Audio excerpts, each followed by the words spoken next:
नमस्कार, आप देख रहे हैं अब तक टीवी चैनल।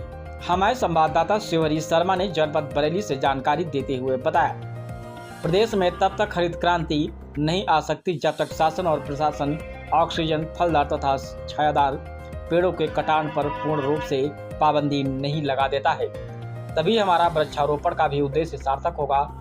आज इस क्रम में राष्ट्रीय मानव सेवा संस्थान की राष्ट्रीय अध्यक्ष बिंदु सक्सेना व उनके सहयोगियों ने बरेली कोतवाली प्रांगण में पुलिस के सहयोग से वृक्षारोपण करते समय यह बात कही।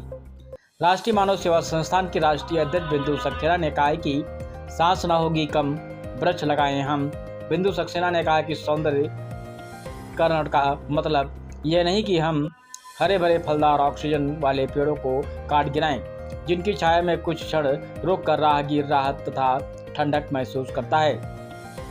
राष्ट्रीय मानव सेवा संस्थान के राष्ट्रीय अध्यक्ष बिंदु सक्सेना को वृक्षारोपण में सहयोग करने वालों में नरेंद्र पाल, रामनिवास यादव, भुवनेश नागर तथा कोतवाली पुलिस स्टाफ प्रमुखता के साथ वहां पर उपस्थित।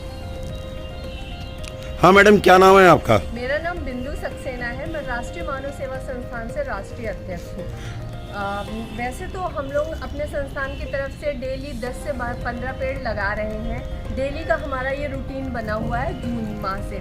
लेकिन आज हमने यहाँ कोतवाली में विशेष इस तौर पे यहाँ 3-4 पौधे लगाए हैं, बेल का और आंवले का, जामुन का, नींबू और अमरूद का, कि हमारी सरकार एक तरफ तो ये मुहिम चला रही है कि एक वृक्ष माँ के नाम, और पेड़ लगाओ, पर्यावरण बचाओ, पेड़ लगाओ, धरा बचाओ, इस तरह की मुहिम चला रही है। और दूसरी तरफ जो है हमारे हरे भरे पाकड़ जैसे विशालकाय पेड़ों को बिला वजह काट रही है। अभी मैं परसों जा रही थी रिठौरा एक कार्यक्रम में, तो रास्ते में एक बहुत ही बड़ा पाकड़ का पेड़, जो शायद कई जो है राहगीरों, हजारों सैकड़ों की तादाद में राहगीरों को जो है छाया प्रदान करती है, और वहीं कहीं पता नहीं कितने पशु पक्षियों को वो घोंसला प्रदान करती है, उनको रहने के लिए घर प्रदान करता है। उस पेड़ को काट के 20 सड़क रोड पे गिरा दिया गया था।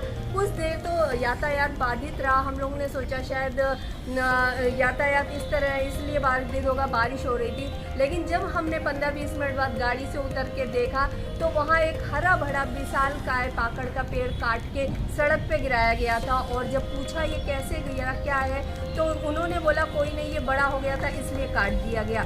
तो हमारी सरकार से ये अपील है कि इस तरह के पेड़ क्यों काटे जा रहे हैं, जबकि हमें पता है कि ये पीपल, पाकड़ और नीम, ये 3 वृक्ष ऐसे हैं जो हरा भरा रखते हैं धरा को, और ऑक्सीजन देने में 24 घंटे पीपल देता है, 22 घंटे हमारा पाकड़ देता है और 18 घंटे हमारा नीम का पेड़ देता है। तो ऐसे पेड़ों को क्यों काटा जा रहा है? उसी के उसमें आज हमने अपनी संस्था की तरफ से यहाँ कोतवाली में कुछ वृक्षारोपण करे हैं, और सरकार को ये कहने की कोशिश की गई है कि जब अगर आप एक तरफ पेड़ लगाने की मुहिम चला रहे हैं, दूसरी तरफ पेड़ क्यों काटे जा रहे हैं, उसका कोई ठोस रीज़न तो हो।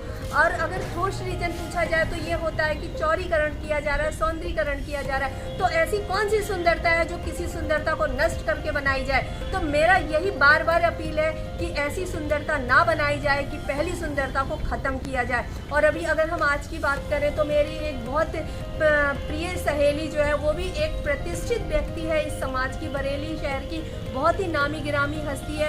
उसने भी अपने स्टेटस में मेंटेन कर रखा था कि यहाँ पे BVL स्कूल के पास एक हरा भरा पाकड़ का पेड़ जो है सड़क किनारे जो है काट के गिरा दिया गया था। तो क्यों ऐसा करा जाए? ये बहुत ही दुखद घटना है, बहुत ही दुखद जो है एक प्रसंग है, जिस पे सरकार को ध्यान देना चाहिए कि अगर हम एक तरफ पेड़ लगा रहे हैं तो ऐसे लोग जो पेड़ काट रहे हैं उनके खिलाफ क्या कार्रवाई चाहती हैं, वो बताइए। उनके खिलाफ हम यही कार्रवाई चाहते हैं कि जब हम पेड़ को लगाने की मुहिम चला रखा है तो उनके पास कम से कम लाइसेंस तो हो, या उनको काटने का कोई अथॉरिटी तो हो। और अगर ऐसी अथॉरिटी नहीं है तो उनके खिलाफ भी सख्त से सख्त कार्रवाई कराई जाए। इस विषय में वन विभाग से क्या कहना चाहेंगे आप? वन विभाग से मेरा यही कहना है कि जो इस तरह के जो है अनर्गल तरीके से या अनावश्यक तरीके से पेड़ को कटान पे कर रहे हैं, वृक्षों को हम धरती से विहीन कर रहे हैं, उनके लिए जो है एक सख्त से सख्त कानून पास किया जाए और उनके खिलाफ